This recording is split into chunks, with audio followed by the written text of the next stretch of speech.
Okay, so I'm making this guide video for Kid Niki because I feel like the resources out there aren't that great, and if you watch some of the old runs, the runners don't really explain what they're doing. So I kind of had to figure some of these strats out as I went. So I'm gonna show the video here of my second place run, or my run that's currently in second place. I hit most of the major tricks in the run. There are a few I missed. We'll get to those when they come up. But I'll try to go through and explain what I'm doing. So, alright, let's start the video. So this stage is pretty self-explanatory. Spawns can be a bit random. There are some patterns that I can recognize. Like I know if three blue guys spawn in front of me at the beginning there, then I'm not going to get a red guy until possibly later. But if two blue guys spawn and there's a gap, then usually that means a red guy's going to spawn. I mean, those are things you just kind of get used to when you're running this game, how like random the enemy spawns are going to be. So here I'm going to pause the video a little bit. So I want to jump right, usually about the peak of Death Breath's jump is when I jump, and I kind of drive myself up into his hitbox, and that's when I swing my sword. It's kind of like, I don't know, it's kind of done on feeling, but I usually jump right at the peak of his jump, and then I swing my sword kind of when I feel like I'm in his hitbox, but not far enough to be killed. And then after you get your sword back, you immediately fall back left so he doesn't start swiping at you with his head. And then on the second jump, I kind of line myself up with the T and the timer there. As you can see, whoa, that's a crazy looking frame. But I usually line myself up like right before the T where it says timer. And then I wait until right after he jumps, like after he's off the ground for like a split second, then I jump. And I do the same thing. And I get all up in his hitbox and swing my sword. Usually I aim for like, it's the area kind of between his head and the upper part of his body, kind of near his neck. But on the second hit, I follow through with it. And I follow him back down forward and then jump over his damage box to the right side of the screen here. And then I hit him once and then twice. And then I wait on the right side of the screen. And then I go up for the last hit.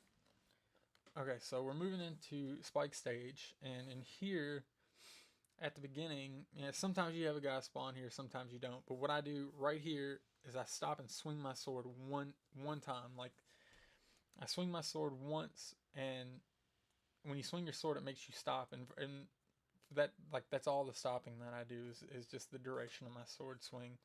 And what that does is it sets it up so you can basically walk through in one cycle of these guys throwing fire bombs. So I jump here and get kind of a late hit on that guy. Jump and kill that guy at the same time. And then here you want to jump a little earlier than what you think you should. It looks like you're going to get hit when you jump, but trust me, you're not. That's just so you can clear that second fire without having to stop.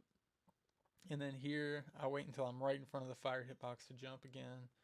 Sometimes you have to clear these guys out, sometimes you don't. And what you want to do here is when you transition into the bonus area screen up here, you just let go of the up button. And then you immediately go into the second area. Alright, and coming up here, what I do is, deal with these enemies the best you can. Their spawns can be really random. But what I want to do here is jump up and immediately hit that one guy. I jump from like right when I'm about to touch that block that's in front of you. And I jump up and swipe my sword like basically the same time. And then from here, I come across, and this funny looking block right here, the one I'm hovering right above, is the one I jump from. So that I land here and immediately jump again. And when I jump, I swing my sword, and that'll take out that second guy without having to stop. And then on here, I do the same thing again. I jump from the funny looking block up to this platform and take out that owl, I guess it is. And then I jump completely over this guy. Now, for Spike, he's pretty easy. I wait for him to meet me at the left side of the screen, and then I hit him with my sword. And what I do is when I pick up the sword, I immediately hit B, I hit the sword button, and I just hold it. And then you just you stand at the edge of his hitbox, and he'll never hit you, and you can hit him on the first frame that he's available to hit. Alright, coming into Horned Witch, there's nothing really fancy. I wasted a little bit of time there. You can just turn back and hit it, and it's usually a lot easier. And here, what you want to do is immediately jump over this guy when you land on this cloud platform, and then you want to jump again at the bottom, and then jump again at the top of, like at the peak of the clouds cycle, and that'll transition you into this bonus stage that you immediately jump out of, and that saves you a bit of time. Now for this fight, I actually got, I'm pretty sure on this run I got a frame perfect kill, and what I started out doing is I usually try to walk to just about this little dip in the ground that I'm standing right behind, and then turn back, and let's see if it'll let me go frame by frame here, and then right there, as soon as she bounces on the ground, I don't know if you were able to see that well. I'll maybe run through it one more time. So, yeah. So if you hit her right when like she bounces on the ground on the exact frame that her feet touch the ground, you get an instant kill on her. The backup strategy for that is if you miss that, then you just fight her normally, and the way you do that is hit her with your sword, and then hold B, and then basically you can just go through and swat everything down. Alright, and a lot of people, I guess, miss this. There's, if you go to the left at the start of the green grub stage, you could duck and get to the teleport. It takes a little longer than you think it should, but it's there, trust me. These bubbles are completely RNG, and the best way to do it is just kind of feel it out. Same thing goes for these bubbles. You just kind of have to go by feeling. Now this section is probably one of my least favorite sections of the game. You just kind of have to wait for a good break in the bubbles. Sometimes you can get lucky, and the platforms cycle at different rates too. Sometimes you can get fast ones, sometimes you can get slow ones. It's a really heavy RNG section. You just kind of have to get through it, and like there, I got on a slow run and the bubble hit me and got rid of my tunic. Okay, so for the green grub fight, the first thing I do is I walk up to him and slash him with my sword, and then I run over and pick it up and hold B from that point. Really, ideally there you would get 2 hits if you do it fast enough, because he always spawns in the same location on the first cycle. And then from here, I just hold down B every time I pick up the sword. I am playing it a little safe here because I didn't have the tunic. Usually you can be more aggressive. What you really want to try to do is avoid hitting his head hitbox, and you want to try to get 2 and 3 hits on each time he pops out of the ground. If he comes out in an optimal location, you can get sometimes up to 3 hits on him in one cycle. But other than that, it's just holding B and trying to find his hitbox. The hitbox on that boss is really, really janky. I think it's skewed kind of left for the head, and it's kind of hit and miss for the rest of the body panels. Alright, the start of the stage, the swans are kind of random on these guys. Ideally, you don't want them to spawn behind you, but you have no control over that. If they all spawn in front of you, you could time your jumps just perfect to hit them with your sword on the upward arc of your jump. And all these guys that swoop down, you can basically walk under every single one of them. There's a few in this level that I choose not to walk under, just safety, and because the little monk guys can kind of be trolly. I think they're like the only basic enemy in this game that can change directions and sometimes randomly jump on you. There's one in particular that I tend to not walk under, and it's this really short one, but you can, trust me. It's just, for me, it feels safer not to. And then the quick kill on him is usually I jump and hit my sword. Like that whole block he's standing on is basically his hitbox. It's probably one of the easiest fights in the game other than Spike. There's a trick right here at the start. It'll come up again, so I'll explain it then. But really, basically, what you want to do is get as close to these guys as you can and jump and hit your sword, hit B and A at the same time, and I promise you'll make it over them. It looks really sketchy, but you can do it. And then you walk under these two guys. This, in my opinion, is the easiest stage because it's super consistent. If you do it the same way every time, it's gonna be the same every time. The spawns are fixed in this level, and they basically do the same thing every time. So in my opinion, it's the easiest. Here's that trick again. It comes up a couple of more times. So I get as close to the first one as I can and jump and swing my sword at the same time, and follow my jump arc all the way over, and you'll miss them.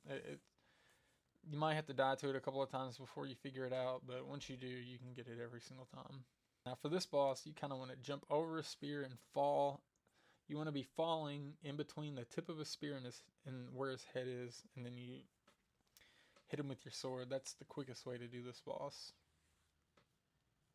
Not much to say about him other than that. He's pretty easy.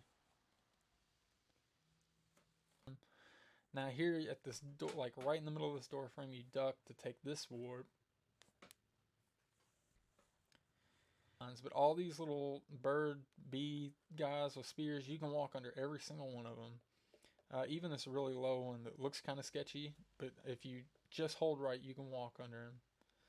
Now for here, I usually stand right at the edge of this bottom platform because he never spits fireballs there, and I kind of wait for his volley to end, and then I jump from the middle of the second platform while holding B, while holding your attack button, like right up into his face, and usually every single time you can get your sword back. This boss is really trivial if you do it like that. Stone Wizard 2 is probably the most difficult random thing. It's so annoying.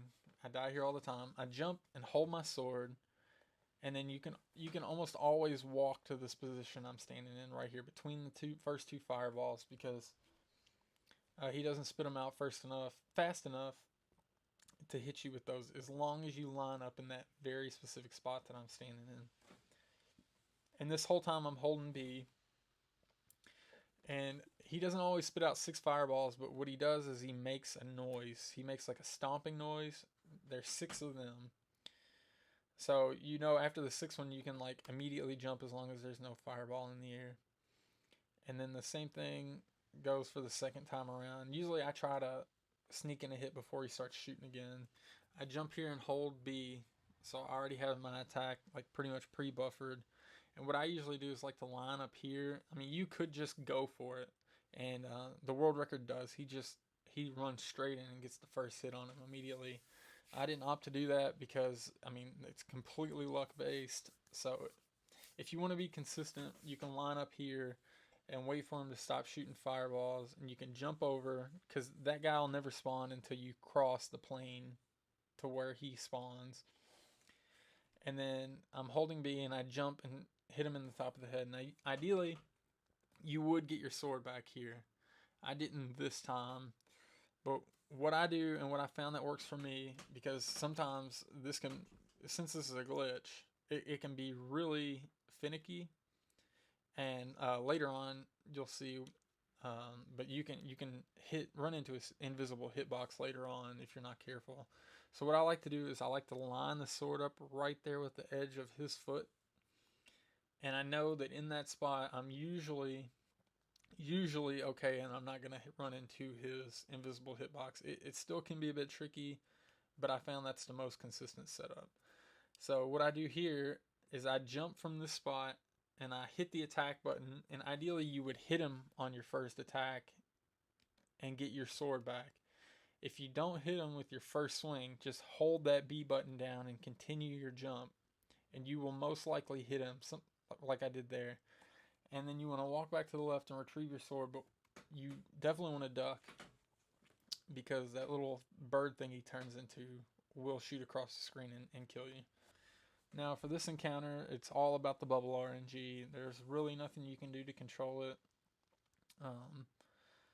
I really haven't found a consistent strat there to get my sword back either, so what I do is as soon as I hit him, I start walking left to get the sword back. Now for the final encounter, he'll stomp. He'll do that stomp thing 6 times in a row and fire his fireballs. Usually I try to line up in a spot where I know I'm safe to get the first hit on him. And I actually got kind of lucky in this run. This doesn't always happen, so I'll explain what happens when this particular setup doesn't work. But I jumped to the right there in front of his first fire, like between him and his first fireball, which caused him to teleport to the other side of the screen where I was picking up my sword. And so what I did was I hit B and held it. So when he spawned down there, I was already ready to get, or I was ready to get the hit. So when that doesn't happen and he doesn't teleport, and you pick up your sword, he will shoot exactly three more fireballs. So you know that you're safe to run in and get a hit on him after he fires those three fireballs. And that would be your second hit and your kill on him. So that's pretty much all the major strategies that I know of.